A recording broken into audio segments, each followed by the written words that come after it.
Salve, salve galera, beleza? Peterson aqui, uma voz na periferia. Hoje estamos aqui com um convidado especial, Paulo Mineiro. Mano, velho, se apresenta pra galera.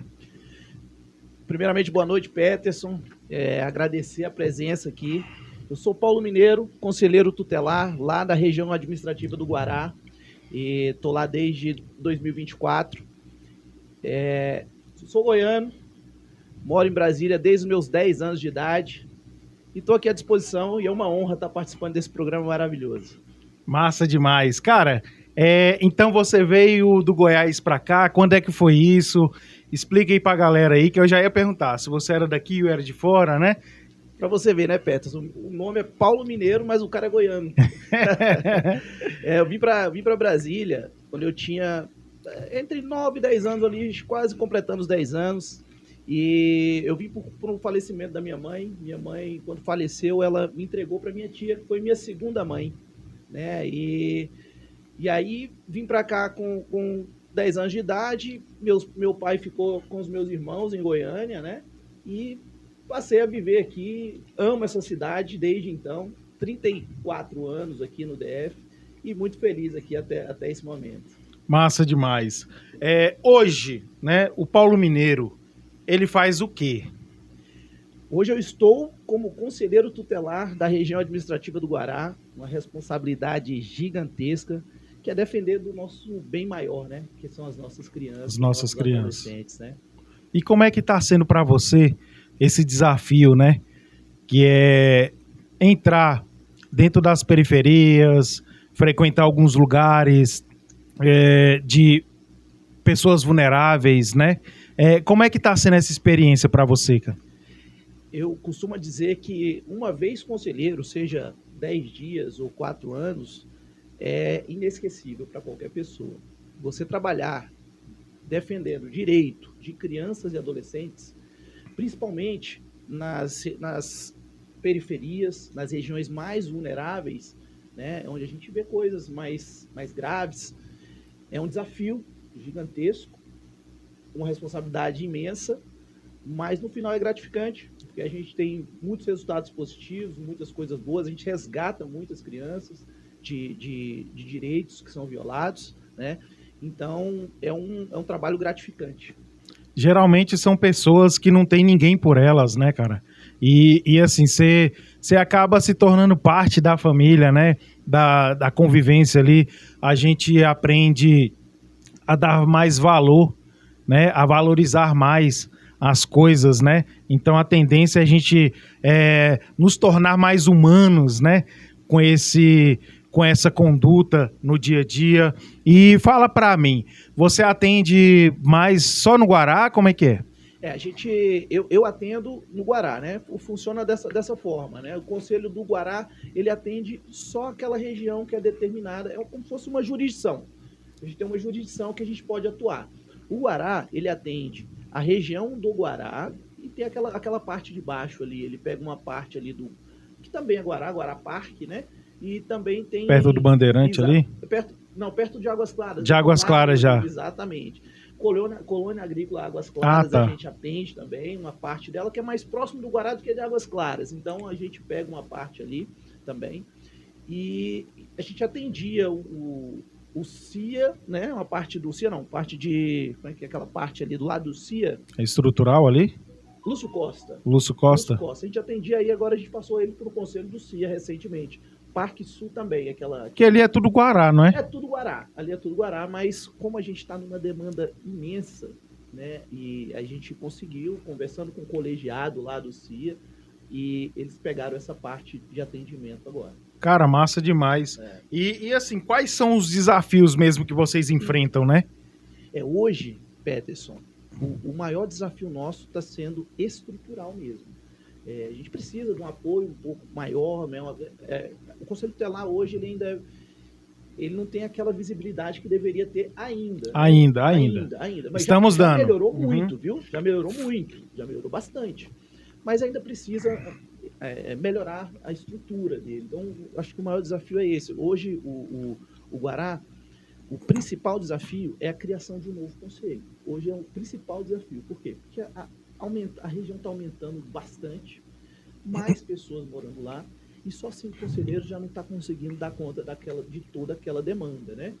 E desde 2012 para cá, a gente já tem mandado alguns documentos, né, para análise da secretaria, para análise do próprio GDF, está sendo analisado, né, tem um trabalho sendo feito, e o nosso maior desafio é essa criação desse novo conselho. Para quê? Para a população ser atendida como deve, né, as crianças serem atendidas, porque é muito importante a gente atender todos, né? Mas aí você fala assim, como é que seria? Isso é internamente?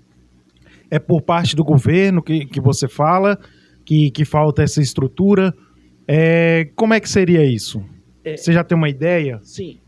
Falando da estrutura em si do conselho, eu estava pontuando aqui a questão de criar mais um, né? Isso é legislação. A cada 100 mil habitantes na região administrativa, tem que ter mais um conselho. Sempre que cria uma região administrativa nova, automaticamente se cria um conselho. Então, por exemplo, criou o Sol Nascente aqui, automaticamente se cria um conselho tutelar junto. Bateu 100 mil habitantes, automaticamente deveria se criar mais um conselho. Só, lógico que tem um estudo para saber também a demanda, tudo isso, mas 100 mil se cria um novo conselho. O Guará já está batendo quase 180 mil. Então, para você ter uma ideia, aqui na Ceilândia são 4 conselhos. Quatro conselhos? São 20 conselheiros aqui na Ceilândia. Então, assim, cada conselho que você fala são 5 conselheiros. Exatamente. E aí, para quê? Para atender. Imagina só se tivesse só um conselho aqui na Ceilândia. Dá conta não. Não dá conta de jeito nenhum. Talvez nem os 20 deu. Eu não tenho esse conhecimento aqui. Mas já tem 4, né? Já dá uma sustentação maior. Já é bem melhor, né? Exatamente. E aí, a questão da estrutura que a gente precisa também, né? Que é sim o GDF que tem que nos ajudar nesse sentido, é a questão de, por exemplo, cadeiras, ar-condicionados. Não é o Conselho Tutelar, se você for entrar nele, você não entrar numa administração, você consegue ver uma diferença.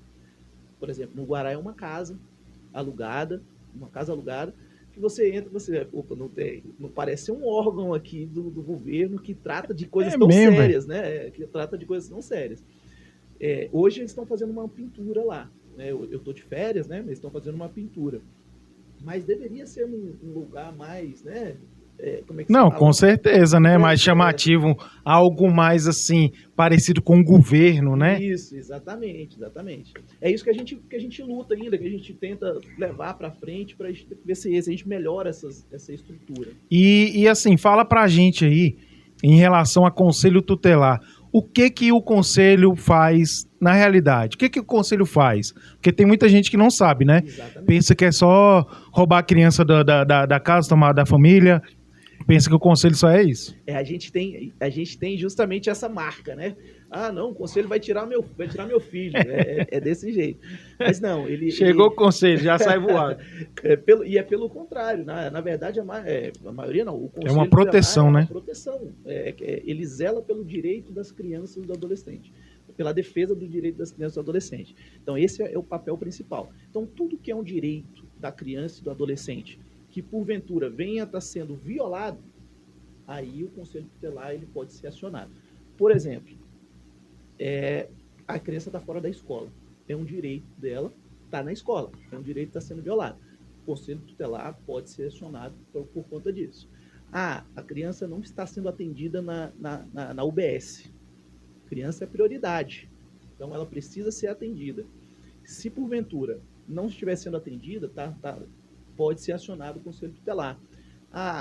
Caso de segurança, caso de saúde, educação, tudo pode ser um direito que esteja sendo violado dessa criança, que pode ser acionado. Então, para zelar, o Conselho Tutelar ele zela pela defesa do direito das crianças e do adolescente. Então, se tiver qualquer direito sendo violado, seja direito à vida, saúde, educação, o Conselho Tutelar pode ser acionado. Tem situações também de genitores que entram em conflitos, que vão no conselho? Tem também. Tem situação que tem negligência por parte do pai e da mãe? Tem também.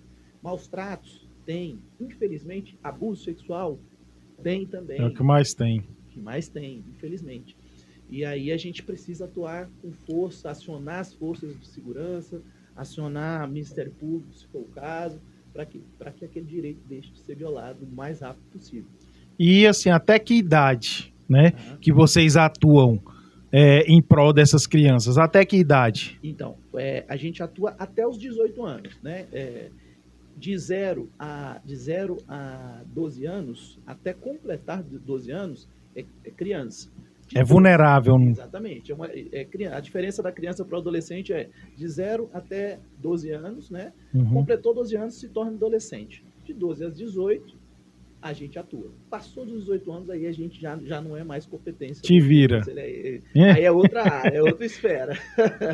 Porque assim, tem moleque de 16, aí de 15 que já é totalmente independente, Exatamente. né? Quer se levantar dentro da própria casa para fazer algumas coisas. Esse é um problema que a gente tem grande, viu? E como é que vocês fazem? Por que assim eu levantei essa tese? Porque eu tenho acompanhado o Alcivane em alguns casos aí também, né? Que é bem complicado.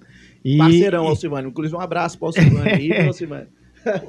Um abraço, meu brother. É isso mesmo. Já ele vai estar apresentando um programa aí e provavelmente, tá? Sim. Os conselheiros vão ter mais voz, né? Em todo o Distrito Federal. Isso aí você pode esperar. Pode contar comigo. Na hora. Se é o Alcivane que tá no negócio, é coisa boa. E, cara, como é que vocês lidam com essa situação, né? Então, aí o que acontece, Peterson? Nós somos conselheiros, a gente tem que seguir o ECA, né? Que é a legislação que a gente tem que seguir. Mas nem tudo que está lá a gente concorda, né? Tem coisa que precisa ser atualizada, né? Hoje a gente tem que seguir, a gente segue. Por exemplo, hoje o Paulo Mineiro, né, não conselheiro, eu sou totalmente a favor da redução da maioridade, justamente por conta disso que você trouxe. E por que eu sou a favor da redução dessa maioridade? Porque a gente sabe que o adolescente de hoje não é o mesmo adolescente de 10 anos atrás. Não é. Acesso à informação, a internet está aí informando tudo para eles. Hoje eles chegam no conselho tutelar, um adolescente de 15 anos, ele já chega sabendo de tudo que é legislação, sabe o que pode, o que não pode, mas obrigação... Só em benefício próprio. Exatamente. E em alguns casos mais críticos, estão se tornando agressivos, principalmente numa situação de mãe solo, que tem um adolescente e tem a mãe solo. A gente tem situações como essas lá, difícil de lidar, porque a mãe não está sabendo como lidar, porque o menino está se tornando agressivo. Às vezes é um pai que já é em drogadição, abandonou, né? E já era violento. E o que a gente... lógico, o nosso papel é a defesa do direito da criança e do adolescente. Essa situação, a gente tenta atuar como? Como que a gente tenta atuar? Tentando entender, primeiramente, como chegou, lógico, só um ponto aqui de interrogação, que é importante a gente frisar. Adolescente, ele não comete crime, mas ele comete ato infracional, tá? Então, se ele cometeu algum ato infracional, ele tem que pagar. Tem que pagar por isso. Por aquilo. Então, ele já tem uma medida socioeducativa ali para ele pagar por aquilo. Mas o nosso papel ali é tentar entender também o que fez ele chegar naquele ponto e tentar encaminhar para os serviços que possa contribuir para aquele... Acolher, auxiliar. Exatamente, acolher, auxiliar. Dar um norte. Às vezes um acompanhamento psicológico, às vezes tem um histórico no passado. É mais difícil a gente conseguir recuperar quando já está na fase de adolescente? É muito mais difícil. Mas a gente tem essa questão da medida socioeducativa, porque se ele cometer um ato infracional análogo a um crime, ele tem que pagar. E também tem a situação que a gente tem que fazer os encaminhamentos, né, para as áreas, para os órgãos de referência, para entender qual que é aquela real situação. Às vezes a gente encaminha para um CREAS, né, que é para, às vezes, um fortalecimento de vínculo familiar, que às vezes precisa. Então, eles fazem um acompanhamento com essa família como um todo, não só com o adolescente, né? Faz acompanhamento com a família como um todo, para fazer um fortalecimento de vínculos. Se for algo mais grave, a gente encaminha para outros serviços. Se for muito grave, a gente manda, inclusive, para o Ministério Público, né? Então, tem várias situações e continua acompanhando. Às vezes, a gente faz um estudo de caso, chama todos os órgãos da rede, saúde, educação, para a gente traçar um planejamento para ver o que a gente pode fazer. Para ajudar, verdadeiramente. Exatamente, para ajudar aquele adolescente. Mas é uma situação que realmente está... Não, acho que não é só aqui na Ceilândia, não, viu, velho? é geral. É geral. Guará a gente tem. Às vezes o pessoal fala, pô, Guará não tem. Tem? Tem que passar uma semaninha lá com a gente, lá para ver como é que é o negócio. É pesado. E assim, no seu entendimento, no seu ver, né? O que pode ser feito aí para poder dar uma estrutura maior e melhor para esses adolescentes? Né? Para que não chegue nessa situação, para eles se sentir acolhido verdadeiramente pelo Estado, né? O que a gente pode fazer, cara? A gente precisa de políticas públicas, primeiramente, né? Nas escolas? Algumas, justamente. Nas escolas, a gente acompanha, hoje as escolas estão de mãos atadas, Muita gente, às vezes a gente escuta muito, falando que a escola educa, mas não acontece isso. O primeiro problema que tem na escola, a escola já aciona o pai. O pai não resolveu o problema, a escola já aciona o conselho tutelar. Então a escola ela não educa, ela escolariza. E eu acho que o papel dela é esse mesmo. Escolarizar, se ela identifica algum problema de educação, ela tem que passar realmente para o pai, para a mãe, para tentar resolver. Se o negócio é mais grave, realmente tem que passar para o conselho tutelar. Mas elas estão de mãos atadas, estão inchando as escolas. Né? E hoje a gente tem um problema gravíssimo, que é a questão da inclusão que precisa ser feito. Exatamente. Mas que a forma que está sendo feito, essa gestão dessa inclusão, está atrapalhando. Por quê? Porque estão colocando os meninos na escola regular, empurrando eles para dentro, sem dar uma estrutura adequada para aquela escola, para ter uma gestão adequada. E isso atrapalha os meninos que estão precisando ser incluídos e atrapalha também os que já estão lá, né? Então, é um assunto que hoje a gente tem as APAES, que faz um trabalho, hoje a gente tem as escolas especiais, mas saiu um decreto que graças a Deus, derrubaram agora, que queriam empurrar todos para a escola regular como primeiro passo.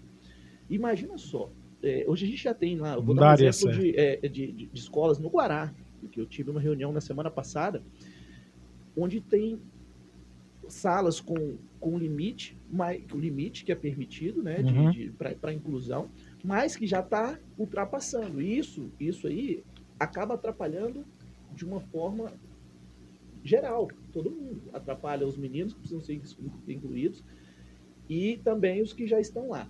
E aí essa gestão pública precisa ter um olhar mais como é que eu posso dizer? Mais clínico, né? Mais para lá, tem a estrutura mais adequada. A gente precisa, antes de colocar esses alunos para serem incluídos, que realmente a gente precisa dessa inclusão. Sim, né? sim. Mas tem a questão adaptação, nível, cara. Tem que ter uma adaptação aí. E o nível, né? E o nível, sim. Às vezes é muito avançado. E aí ele tem que ser de uma forma, tipo, não pode ser todos da mesma forma. A gente não pode tratar as pessoas diferentes, né, como todos, né? Tem que ter um tratamento diferenciado, né? Então, esse é um ponto. Outro ponto que eu acho importante, que foi até algo que saiu, que teve um deputado distrital, foram 2 deputados distritais, que lançaram uma lei, 7.000 e alguma coisa, que era das câmeras nas escolas. A gente pensa que não, mas câmera não vai ajudar em nada. Ajuda, cara. Ajuda muito. Porque esse projeto que foi para ambos os lados. Exatamente. E ele era para dentro da sala. Só que aí acabou que, na hora da votação, fizeram um bem bolado lá e não se tornou obrigatório dentro das salas. Então, agora o projeto foi aprovado, tem que ter a câmera, mas depende da gestão da escola. A escola tem que querer. Como os professores não estão... tem isso? Tem isso, infelizmente. Mas eu acho que são coisas que precisam ser discutidas novamente, levado para quem são os responsáveis lá, né? Escutar o Conselho Tutelar, que está na linha de frente, cara. A gente recebe isso todos os dias, escutar pais porque é eles que são os interessados, né? Poxa, eu queria ter na sala do meu filho uma câmera, para eu saber se acontecer qualquer coisa de errado. Aconteceu agora, recente, não foi aqui no DF, mas um professor abusou de uma criança na sala de aula e falou que não abusou. Fica só na palavra. Só que tinha câmera. E aí mostrou, não era no DF, tinha câmera dentro da sala. O que aconteceu? Ele foi preso, porque não ficou só na palavra dele quanto a palavra da criança. Teve uma prova. Então são coisas, mas foi só um que aconteceu. Mas se a gente conseguir resolver um... Tem que ser nenhum, tem que ser nenhum. Exatamente. Tem que inibir, foi só um, tem que ser nenhum. Então essas políticas públicas precisam ser vistas também, precisam ser tratadas com mais seriedade. Tu acha que não seria interessante colocar dentro das escolas uma sala, né? Justamente, tipo assim, criar uma comissão, né? Para colocar dentro das escolas aí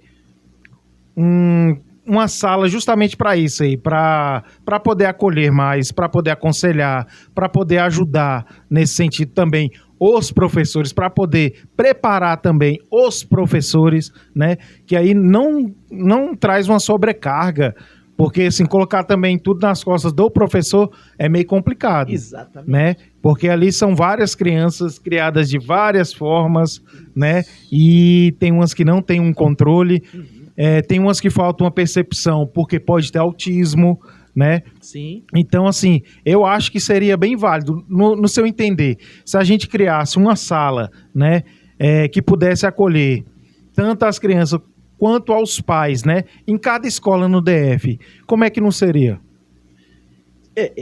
Eu acredito, viu, Peterson, que já até tem alguma coisa parecida com isso. Eu não sou um especialista lá, mas eu acredito que tem, eu acho que chama até SOI, que eles tratam desses que é encaminhado. Então falta conhecimento pra gente, cara. Exatamente, falta eles divulgarem as coisas, Cara, aí eu tô me levantando aí pra poder fazer essas divulgações, pra levar conhecimento pro povo. E a gente precisa entrar dentro das escolas. É uma coisa que a gente começou a falar de escola aqui e tem muito assunto dentro da escola. Exatamente. Tem muito assunto dentro das escolas. Eu vejo que as gestões precisam de apoio. Tem algumas escolas mais que outras, em algumas escolas mais que outras.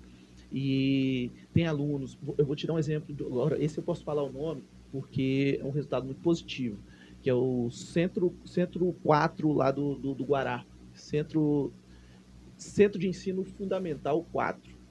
Era uma escola problemática, que tinha lá no Guará. E problemática a tal ponto da gente chegar na regional, o conselheiro, estou saindo porque o Centro 4 lá deu problema. Aluna ameaçando o professor, aluna ameaçando outros alunos. E o ano passado, agora, o ano de 2025, eles fizeram uma gestão compartilhada. Não sei se você conhece a gestão compartilhada. A gestão compartilhada é quando entra a diretoria da Secretaria de Educação e outra diretoria da militar. Né? E quem foi para lá foi o Corpo de Bombeiros. E essa gestão compartilhada deu muito certo nesse ano de 2025. Inclusive, a gente está aqui até na expectativa de saber como é que vai ser o resultado dessa escola esqueci o nome que tem anual, tem de todas as escolas, né? Se melhorou ou se piorou, questão de desenvolvimento, notas, essas coisas. Massa. E aí, a questão da violência reduziu bastante, mas o trabalho que eles fizeram foi muito bom. Eles conseguiram, vou dar um exemplo que eles me deram lá, tinha um aluno lá que era o cabeça da maldade. Era o cabeça da maldade lá, um adolescente cabeça da maldade. Eles conseguiram dar uma responsabilidade para esse cara, para ele ser o cara que ia acabar com a violência dentro da escola. E aí ele pegou essa responsabilidade para ele, abraçou, né, como se fosse dele aquela responsabilidade.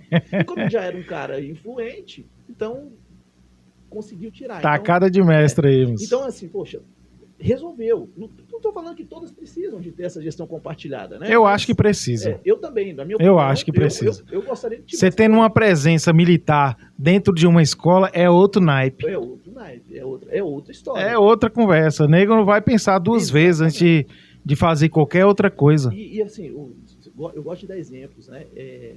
Teve a menina que morreu em outro estado também, de 11 anos. o menino, os adolescentes, eles estão no meu Instagram essa história. Ela não quis ficar com o menino, com o adolescente, o outro adolescente, e não quis dar um beijo nele, que ele pediu um beijo, uma coisa assim. E aí elas espancaram a menina até a morte. Juntou ele, mais Ixi, uns é dois, mesmo? três, espancaram a menina de 11 anos, uma criança, não é nem adolescente, uma criança, até a morte. E aí eu fui, quando eu visitei essa escola do 104, eu fiquei imaginando, cara, se tivesse uma gestão compartilhada, sabe como é que funciona a gestão compartilhada? Fica um bombeiro em cada corredor. E É no mesmo? intervalo, fica todos rondando. Então, assim, não teria como ela apanhar como ela apanhou, tanto para chegar, inclusive, Não, a ficariam até comparecer. com medo de fazer qualquer outra coisa. Exatamente. Então, às vezes a gente fica amarrado naquilo, não. Às vezes até alguns professores não querem, tal, mas é positivo. Eu, na linha de frente, na defesa de direitos da criança e adolescente, eu enxergo como muito positivo. Eu lembro que na época que eu estudava, tinha aquele. Os guardas eram policiais, né? Cosme Damião? É isso, É, nas escolas. Cara, era difícil acontecer alguma coisa. sim, O pessoal se reunia para fazer as coisas longe da escola. Dentro da escola, perto da escola, jamais. jamais. Então, eu acho que tem que ter Sim. intervenção do Estado, né? Dentro dessas escolas, sim, cara. Sim. Eu acho que é bem válido. E eu sou um cara que eu sou contra duas coisas. Além de violência contra a criança e adolescente, No geral. no geral, eu bato muito a tecla também da drogadição. Porque começa tudo dentro da escola, né? Exatamente. Um amiguinho a gente fala pro outro, aí ao redor da escola tem o tráfico, né? E aí, então assim, são pontos que precisa bater, que precisa ser com rigor. Eu acho que as câmaras inibir, inclusive, o repasse de uma coisa para outra. Eu acho que, tipo assim, os professores têm que aderir, por quê? Uhum. É segurança para eles também. Com certeza. Para eles também, evita a agressão, né? O adolescente, a criança ali tá olhando, sabe que tem a câmera ali, sabe que tem pessoas vendo, sabe que os pais estão vendo, né? Então, assim, eu acho que inibe esse tipo de situação dentro da escola. Com certeza, com certeza. Cara, voltando aí, conselheiro tutelar, né? Sim. Pelo Guará. Ouvi dizer, né? Que você vai vir pré-candidato, é isso? Fala comigo, cara. Pois é, o que acontece? Era um assunto que a gente ia tratar mais para frente, né? Porque tá uma fase de planejamento ainda, né? Ainda tem muita coisa para acontecer até abril, que é onde realmente se define quem serão. Você foi pego de surpresa ou você já estava preparado para isso mesmo? Não, na verdade é um trabalho que a gente tem feito desde 2022, junto com o Partido Novo, né? Uhum. E sim, estou pré-candidato, né? Ainda não lancei, ainda não fiz o lançamento da pré-candidatura. Muita gente aí tá Exatamente. se filiando, mas ainda não lançou, né? Mas saiu no Jornal do Guará essa semana, Folha do Guará, e aí acabou que disseminou mesmo essa informação para muita gente. O que eu quero dizer é que as minhas bandeiras é justamente essa, da pauta da criança e do adolescente. A gente quer combater de verdade, com políticas públicas, a drogadição dentro das escolas, e não só públicas, privadas também, e a violência contra a criança, que eu acho que é o caso mais sério que a gente tem tido, e com muita, muita frequência. E se eu fico imaginando, se no Guará a gente está que é pequeno, perto de outras cidades administrativas, que é pequeno, a gente tem tanta demanda de violência contra a criança, eu fico imaginando nessas cidades maiores, Ceilândia, Exatamente, que são gigantes, né? E eu tenho uma vontade de fazer política um pouco diferente da do Conselho, porque o Conselho a gente atua normalmente, quase que 99% dos casos, quando já aconteceu o problema, né? E a ideia de prevenção. De ser um pré-candidato é a gente fazer políticas públicas para que essas coisas, esses problemas, deixem de acontecer. Ou pelo menos minimize. A gente sabe que é muito difícil, né, a gente zerar um problema, mas Exatamente. pelo menos minimizar, né, esses problemas. Então, aceitei o convite. É um trabalho, na verdade, de longo prazo que eu venho tendo com o Thiago Ciano, nosso presidente do Novo. A gente vem conversando sobre isso há muito tempo. E aceitei o convite, o desafio, porque é um desafio, a gente sabe que Exatamente. não é fácil, né? A gente precisa de parceiros, né? Precisa de pessoas, as pessoas precisam entender, precisam conhecer as nossas bandeiras, porque são bandeiras fortes, né? Para quê? Para a gente, lá na frente, quando se tornar um candidato, a gente poder começar a conversar com elas mais fortemente. E assim, o que o pessoal pode esperar, né, do Paulo Mineiro? Conta um pouquinho aí, fala assim, cara, você é o Paulo Mineiro, né? Chegando aí, né? Tá vindo aí para poder somar e tentar mudar a realidade de alguns setores, aquilo que você vivencia, né? Sim. Então, assim, o que você traria de diferente, de novo pra gente? Primeira coisa, eu escolhi o Partido Novo justamente por ele ser diferente. Né? Se você hoje saiu o ranking dos políticos e o Partido Novo ele é o partido que foi considerado o melhor partido do Brasil, justamente porque ele não aceita a política que é feita hoje. Não tem alguma cara conhecida lá? Tem o Marcel Van Hatten. Marcel Van Hatten, Deltan Dallagnol tá lá também. É mesmo? Teve a pré-lançamento agora do Sebastião Coelho, o desembargador, não sei se você conhece, o desembargador. Então, aí o desembargador vem aqui, vem para Senado aqui no Distrito Federal. Vai dar uma mexida nesse tabuleiro. Rapaz, aí. Vai dar uma bagunçada aí, vai dar hein? uma bagunçada. Ele mesmo falou assim, ó, eu cheguei aqui para dar uma bagunçada. E aí, então a minha escolha do Partido Novo foi justamente porque a gente entende, eu entendo, que a política, da forma que ela é feita hoje, não é a correta, não é a que eu aceito. Não é a que eu aceito. Então a gente precisa de pessoas... Uma nova geração. A gente precisa de renovação.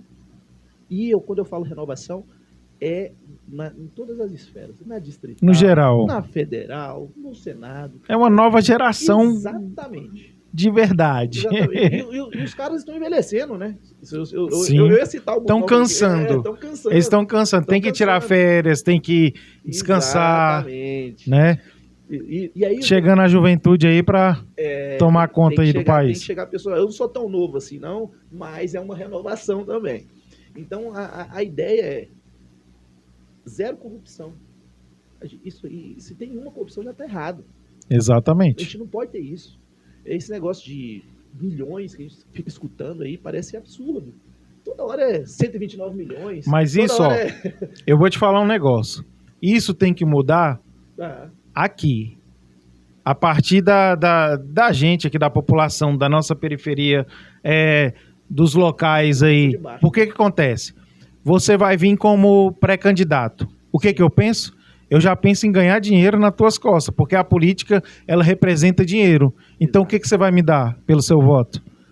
Você está entendendo? E como é que a gente vai trabalhar isso? Porque, assim, se você quer implementar, você quer algo novo, você tem que fazer diferente. E como é que você vai fazer diferente com um povo que já está acostumado com isso? Chegou a época de política, eu vou ganhar uma cesta, um pãozinho com mortandela, eu vou ganhar alguma coisa. E aí?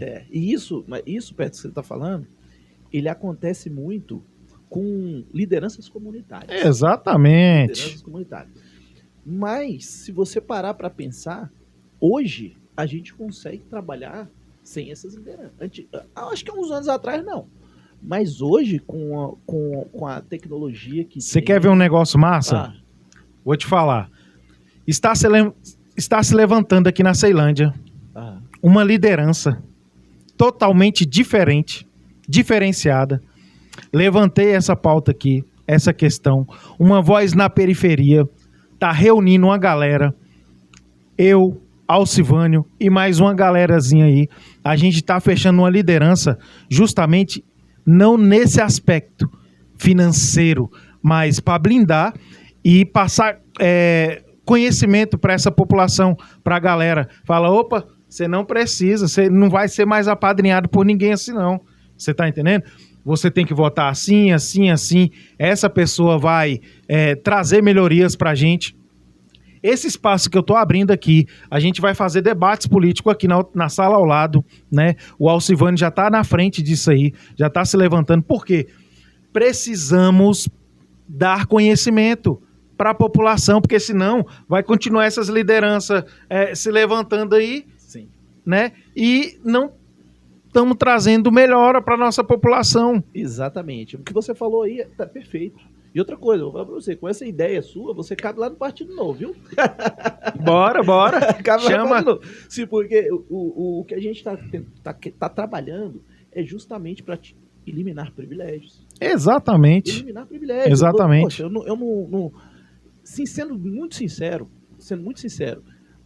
é necessário os salários que esses caras ganham hoje. Sendo sincero, a gente Mas não é mais nunca.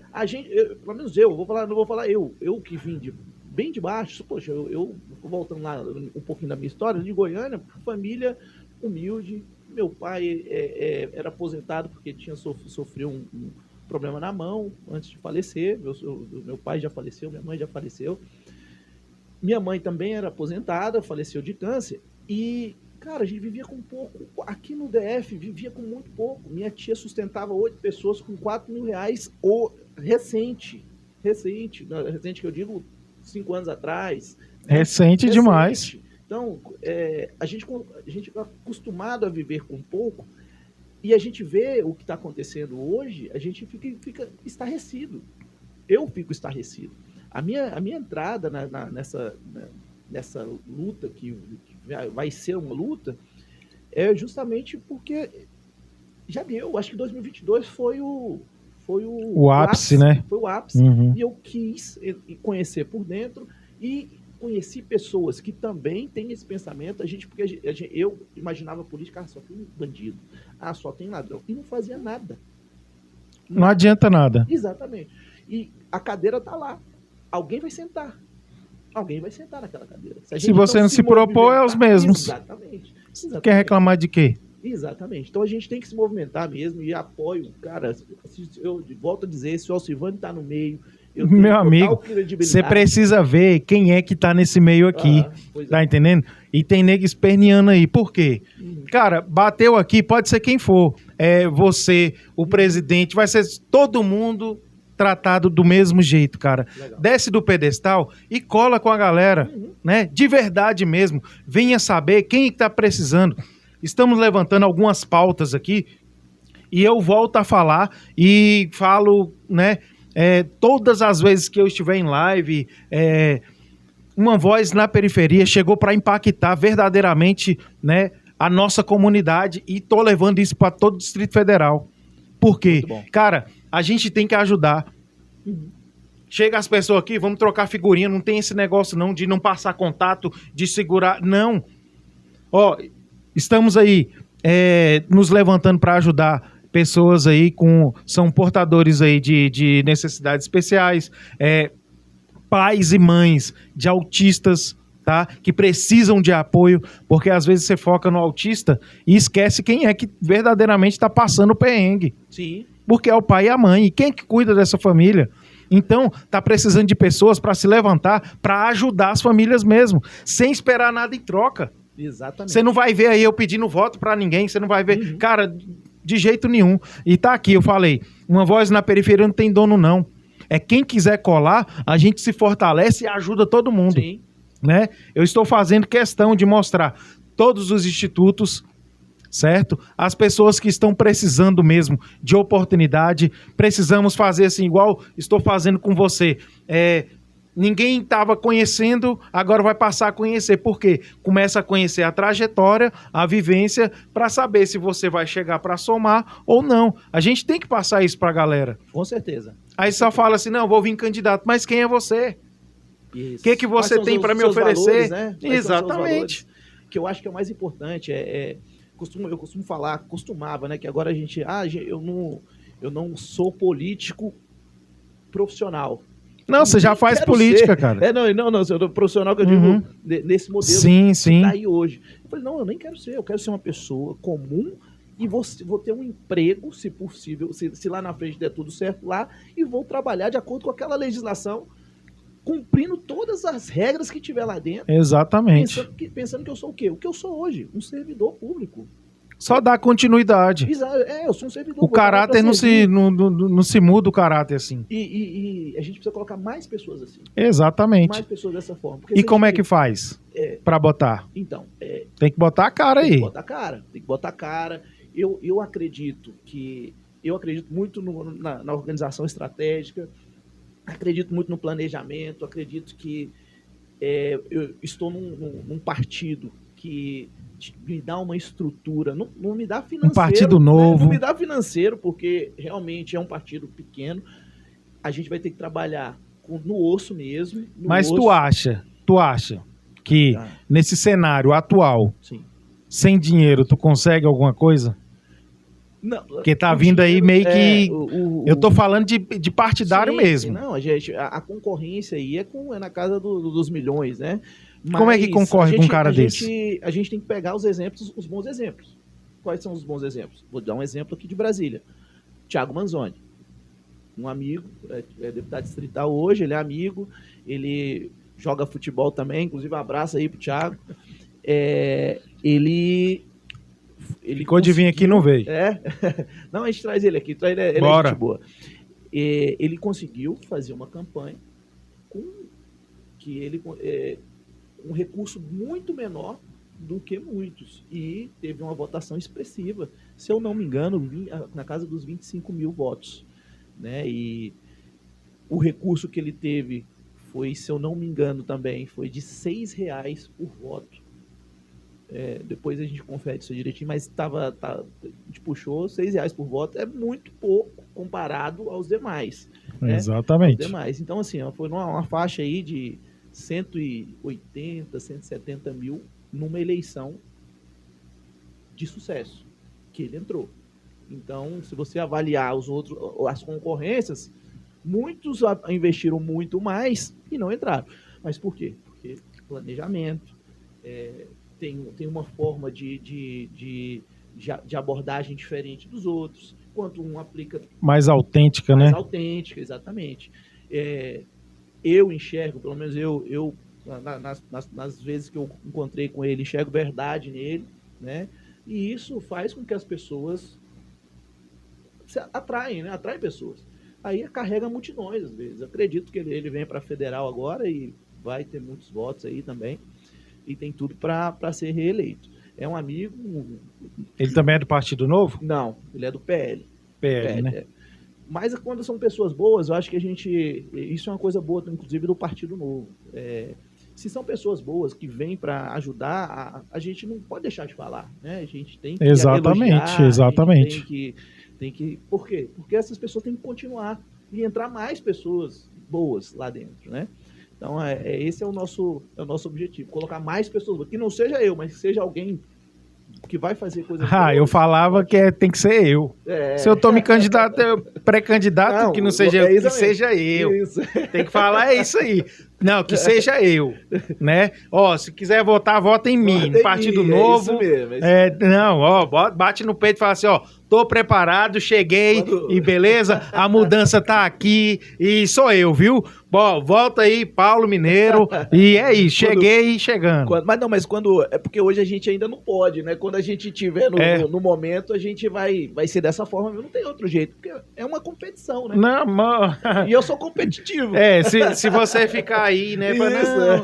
Você vai ser atropelado. O cara tem que entrar já com sangue no zóio. É isso mesmo. Mas e aí? Você chegando, né? Sim. Chegou, o Paulo chegou. O que você vai fazer de diferente, cara? Então, na verdade, eu já tenho feito, né? Eu acho que a gente... Eu aprendi... Só que lá a máquina lá é um pouquinho diferente. Mas o que eu aprendi, Petros, é que a gente... Com pouco a gente já tem que fazer alguma coisa. Exatamente. Às vezes a gente... hoje eu tenho um projeto no Guará que é pouco. Mas o meu propósito de vida é melhorar a qualidade de vida das pessoas de alguma forma. Massa. Seja de uma forma grande. Já chamou minha atenção. Que projeto que é? Hoje o meu projeto é pequeno, porque eu também não tenho, né? Não, independente, cara. Eu tenho um projeto... Iniciativa é que conta. Em homenagem à minha segunda mãe, que é Maria Tereza Pessoa, né? o projeto no Guará, que é Cesta Solidária Maria Tereza Pessoa. Massa demais. Me chama que eu vou lá mostrar, Isso, cara. Exatamente. E aí eu sempre que eu tiro do meu bolso, lógico, e às vezes eu recebo algumas doações de cesta, e aí as pessoas já começam a me procurar, né? Vou ter que dar Mas lá é o que? Instituto ou não? Não, é só o nome do projeto. É um Mas você já pensou em fazer um instituto? Não. Se você estiver pensando em fazer um instituto, eu vou te apresentar um cara que pode te ajudar. Olha aí. Você tá entendendo? Sim, e é bom, cara. E hoje eu tive lá com o irmão do governador, né? O Renato. Isso. E ele também conhece, que é o Tito, né? Tito. O Tito, ele roda em algumas instituições ensinando a pessoa a captar, né? E dar potência no projeto, pô. Sim. E assim, a gente tem, eu principalmente, a gente tem que ter muito cuidado, porque eu sou conselheiro tutelar e as pessoas confundem, né? Às vezes pensa que Exatamente. tem que separar ali a instituição do projeto do Paulo, né? Para evitar... Mas isso aí foi criado bem antes, né? Isso, na verdade, foi criado depois que ela faleceu, né? Eu tive essa ideia depois que ela faleceu, porque ela era uma pessoa que ajudava muito as pessoas. Já ajudava. Ajudava bastante. E isso é uma coisa que eu já tinha junto com ela. Era só eu e ela e meu sobrinho na casa, né? Então, geralmente quem já passou dificuldade, necessidade, sim. abre, coração né? Gigante, abre para... só conhecer, coração gigante. E aí eu falei, não, massa cara, eu tenho demais. que fazer alguma coisa aqui em homenagem a essa mulher. E que também me deixa muito feliz, porque é um propósito meu. E orgulhoso. Orgulhoso. Pô, quando você fala, chega o oi brilha. Toda vez que eu entrego uma cesta, cara, é bom demais. É muito bom. Parece que não... que só fazendo para você ter a noção ali. Aí quando as pessoas te procuram e você não tem, você fica ali agoniado. Fica agoniado. Né, cara? Poxa, a pessoa se ela tá te pedindo, chegar ao ponto dela tá te pedindo ali, essa cesta falando que não tem uma comida naquele momento, é difícil, é complicado. Então eu queria ter um potencial melhor. Na verdade, a ideia de entrar para essa vida pública aí é para fazer com que elas tenham condições de comprar seu alimento, de pagar ali o seu aluguel. É um sonho, né? Você conseguir fazer algo, né, que faça com que as pessoas consigam elas mesmas se bancarem, né? Dar dignidade. Exatamente. Dignidade para as pessoas. Não é fácil, mas é um projeto que a gente tem. E o projeto Cesta Solidária Maria Tereza Pessoa, todo mês, no mínimo 2 cestas. Porque massa. É o que vem de mim. E aí, quando eu tenho doações, aí às vezes eu consigo 5, às vezes eu consigo 7. Então aí são 7 famílias ali, que uma cesta de aproximadamente R$99, que a gente faz completinha, bem legal, para essas pessoas se alimentarem aí que precisa. Então eu acho que com pouco, meio que a gente tem, a gente já começa a fazer. Imagina se todo coisa. mundo fizesse isso. Exatamente. Então, quem é que passaria fome, necessidade? É porque a gente tem, eu acho que muitos seres humanos tem para si que, eu tenho pouco, eu não tenho condição de ajudar, mas tem gente que tem menos. Um pouco, exato. E não tem nada. Tem gente que não tem nada. Exatamente.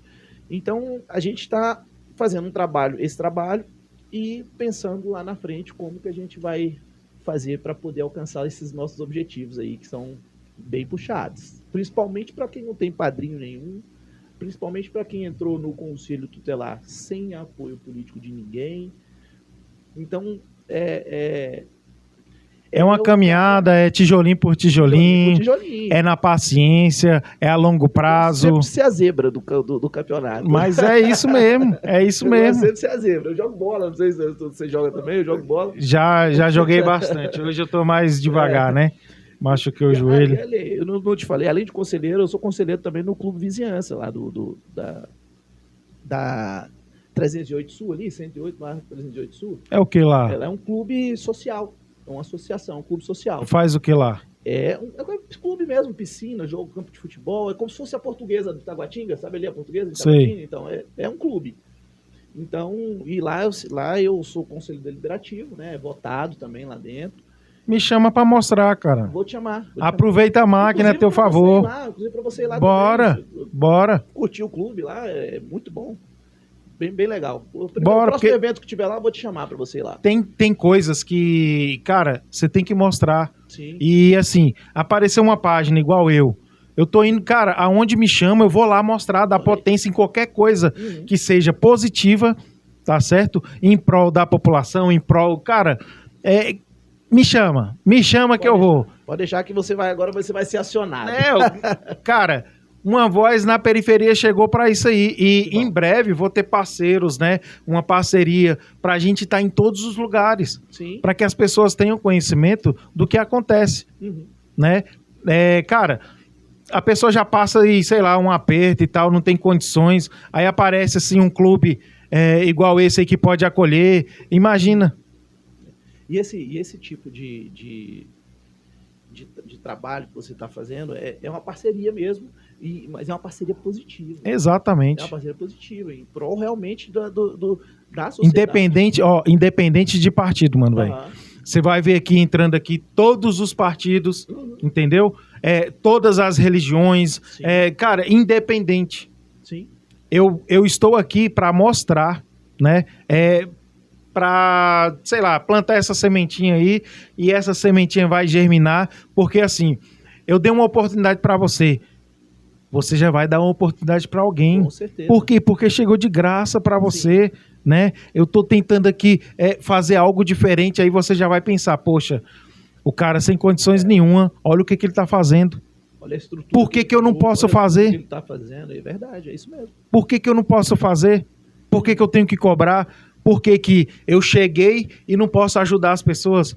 Por que acontece? O meu lema aqui, o que eu tenho falado para algumas pessoas, eu sofri demais, cara.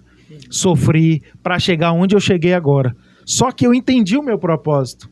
Não é porque eu sangrei, eu me machuquei nesse caminho aqui, que eu tenho que ficar aqui olhando aquela pessoa cair também. Não, eu falo, opa, tem uma pedra aí, desvia, tem um buraco, vamos por aqui, que é mais fácil. Tá faltando isso aí. Tá faltando isso aí. Você descobre, você lutou, né? Perdeu o sono e chegou a distrital. Você sabe a dificuldade. Claro. Aí se levanta um cara aí. Diferente, né? Se levanta um cara, eu sou pré-candidato, aí você fala, ixi. Vai sofrer. Não, vou ajudar. Cara, faz isso e isso aqui, ó. Vai no WhatsApp, faz isso aqui pode te ajudar na tua campanha. Isso. Não é isso? Não, a gente tem que trazer pra gente, tem que levar pra vida isso aí, né? Coisas boas, plantar coisas boas. E é isso, você planta, você vai colher o que você vai plantar, né? Eu tenho isso, eu levo isso para mim. Então, exatamente. Se você está plantando coisas boas, vai voltar para você naturalmente. Exatamente. Galera, esse aqui é o Paulo Mineiro, né? Quem está acompanhando a gente aí na live, entra aí, deixa suas redes sociais aí. Estamos chegando no final. Quer agradecer alguém? Cara, eu quero agradecer, primeiramente, vou dar uma notícia aqui importante, mandar um beijo aí pra Ana Paula, tá esperando o Miguelzinho. Ana Paula, parabéns! E agradecer minha família também, que tem me apoiado em todas as caminhadas que eu tenho feito, tô tendo o apoio deles. E agradecer meu colegiado lá do Conselho Tutelar do Guará também, importantíssimo. Madalena, Nívia, Sueli, vou mostrar vocês. Vou levar esse homem aí pra vou mostrar. Tô mostrando alguns conselheiros. Tô mostrando, não sei se você já viu, mas tô mostrando alguns conselheiros, né? Como eu estou andando com o Alcivane, ele tá me apresentando algumas pessoas e eu falei que ia mostrar o trabalho do Conselho Tutelar, né? Para que as pessoas tenham uma visão diferente, para que a gente possa quebrar um pouquinho essa barreira aí. Sim, e mostrar que por trás aí sempre existe um pai de família, uma mãe, né? Alguém que também tem uma família a zelar. São pessoas aqui que estão lutando, né, pelas crianças, pelos jovens, adolescentes, né? É isso mesmo. E trazendo melhoria pra gente. E aí, concluindo, agradecer o Alcivane, que é nosso parceirão do Conselho Tutelar, ele é do Conselho aqui da Ceilândia, e meu amigo Peterson aqui agora, que a gente vai acionar ele o tempo todo, gente. Chamou, tamo lá. Vamos mostrar isso, vamos começar a dar potência, né? Porque assim, às vezes você chega aqui e você fala, ó, faço isso, aí o pessoal fala, será que é isso mesmo? Mas se eu for lá e mostrar, falar, rapaz, O cara é porreta mesmo, o cara jeito. faz, verdadeiramente é conselheiro tutelar, né? E vai me apresentar o pessoal lá do Guará. Vou sim. Vou aí, né? Mostrar essa equipe, essa galera. Só gente boa, só gente boa. É isso aí, cara. Quer agradecer mais alguém? Não, somente Pessoal do essa seu galera partido. mesmo. O pessoal do Partido Novo aí também, vou dar um abraço pra eles, né? O meu presidente. É sempre bom, né? É lógico. Opa. É isso mesmo, é isso mesmo. E agradecer aí também o Edvard, que é o nosso mentor, né? A Flávia também, nossa gestora de comunicação. E é isso, um abraço a todos e até a próxima. Valeu, galera. Estamos ficando por aqui, né? Esse aí foi o Paulo Mineiro aí, conselheiro tutelar do Guará. Deixa suas redes sociais. Então, quem quiser seguir o Paulo Mineiro é Paulo Mineiro 30. Só jogar lá Paulo Mineiro 30 que você vai achar o Instagram do Paulo Mineiro. E eu vou fazer o corte aí, vou marcar ele lá. E quem puder já compartilha, já segue, já veja o trabalho do cara, né? Que ele também vai vir aí tentar mudar um pouquinho, né? O aspecto político do Distrito Federal. E, cara, pode contar com a gente aí, né? Para fazer as divulgações, para mostrar, né, o que você tem feito aí de melhor para nossa cidade. Vou deixando aqui o meu abraço aí. Valeu, galera. Até mais.